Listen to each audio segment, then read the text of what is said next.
Hey guys, Time Itself here, and something different today. This isn't actually about gaming, this is about editing. You know, you do this for months, and, well, getting close to 2 years now, and, you know, I'm not a professional. I actually have no idea if how I do this is normal or what, but I figured I'd share with you guys what I go through when I do one of these more complicated projects. And when I say complicated projects, I mean things with the chat, the music, high effort commentary, and one of the things that really makes these difficult is the syncing. And for a show-off project like the one I uploaded to Huppet, the restriction I put on myself is that I'm not going to pause the gameplay. So, yeah, what I've got to work with is what I've got to work with, and I just have to make it work, even if, especially at the end of this game, it's kind of slow, and I cut some out. But for the first part, it's, you know, how I do this is the gameplay starts, and it doesn't stop. I have to make it fit. that's the restriction I give myself. So for the first part, I've just got screenshots from Vegas, and then as I got further along, I just forgot about documenting all the making of stuff, and so I'll just jump into the actual project as it was finished. So what I've got here is the project pretty much as it started. I had a song kind of in mind, something I kind of wanted to use eventually, and it fit very well. So what I've got is the gameplay, video, audio, and then the chat synced up to that. And I've gone through and highlighted with markers a few key events that I might use, might not. Things like when I spawn in for that Moab life, when I get the specialist bonus, that awesome throwing knife near the middle of the game, when I earn the Moab, and then when I finally die. And those will I might want to key around some of those events.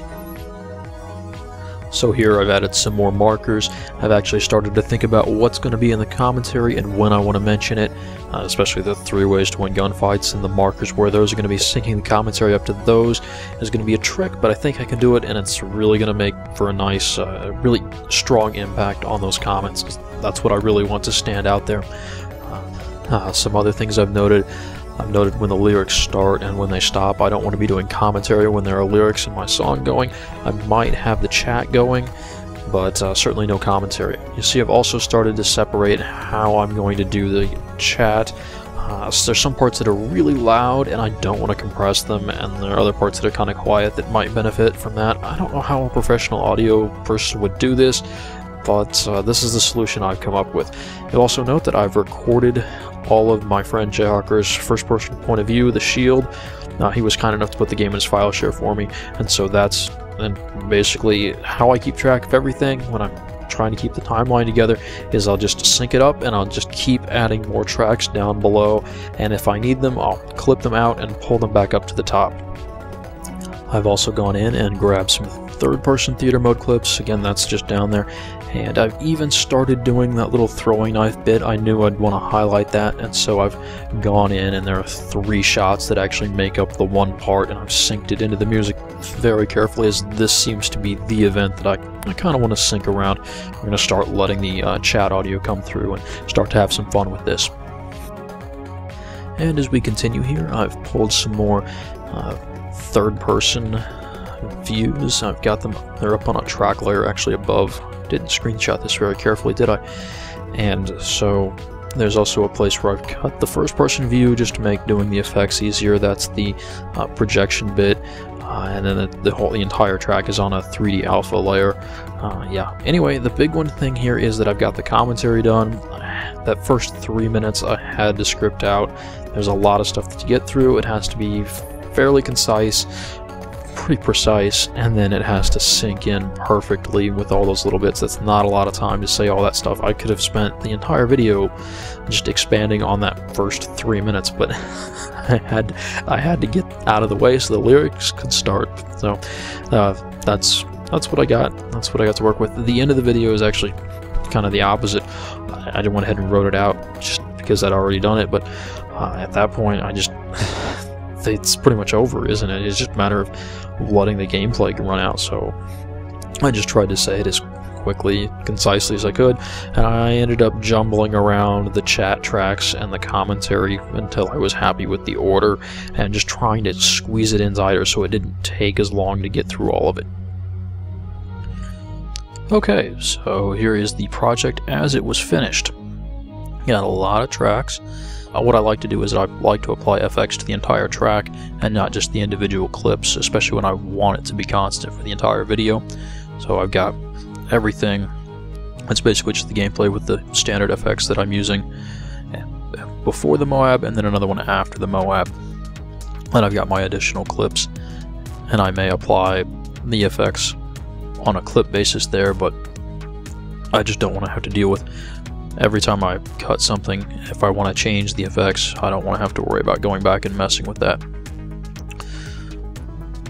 So in the end, there were 2 tracks with chat based on how loud it was, just trying to make sense of that.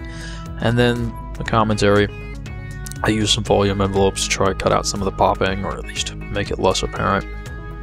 It's probably not the best way to do that. I could probably do something in Audacity, but like I said, I'm not a pro, just trying to do what works here. I also made the beginning of the song a little bit louder, but I've got the gun sounds in the background. A quiet song at the beginning is going to be really hard to hear, so I had to work with that a little bit. Which brings me to, I have my own gameplay audio running the entire time, and I don't change that. If I was doing a project like Fishing for Idiots or Team Juggernaut, I would have to pay more attention to that, because it wouldn't make any sense to have my gun sounds when I'm watching someone else's point of view. But here that wasn't an issue. I was always looking around where I was playing, even if I was in third person, so it worked out okay. But again, in another project, I might have to be much more careful about which audio tracks I have going. And here I didn't worry about it, and I just added more gameplay audio, although it's fairly quiet at negative 18.7 decibels. So it just lets the commentary come through where you can still hear just a little bit of the guns firing. I kind of like having those sounds around, puts you a bit more in the action. This kind of watery effect was, come on, don't crash Vegas, was kind of a pain to do. I did it in Vegas. It's rendered as another file, and then I just imported it here. And when I was doing it, I could do the individual frames, but I had to pre-render it in order to actually watch it, just because it takes so long to render. I think the 15-second clip probably took 10 minutes to render out. We'll just classify that as highly experimental, and it didn't really work out in the end. I'd change a lot of stuff if I tried to do something like that again, but yeah, again, I'm an amateur. I mess around, I see what works for me, and I try to experiment and learn as I go. What else do we have? Yeah, all these other layers. I guess it gets a little complicated when I've got the theater and then the two points of view. That's not too bad. Again, if this were another project, I'd have a lot more tracks stacked down here of different points of view, of different free camera angles, just trying to keep the pace of the game going, not to pause, not to adjust anything, just as close to the actual timeline of events that happen in the game as possible, reappearing in the video. Well, let's go ahead and wrap things up. If you have any questions about some of the particular editing things I do, please feel free to ask, although if it's general stuff, I'll probably direct you somewhere else. Like I said, it's a lot of trial and error, and I would be happy to share some of my successful results with you. So, something different, but considering how much time gets put into these sorts of things, I thought you guys might find it interesting. And thanks for watching, and I'll see you later.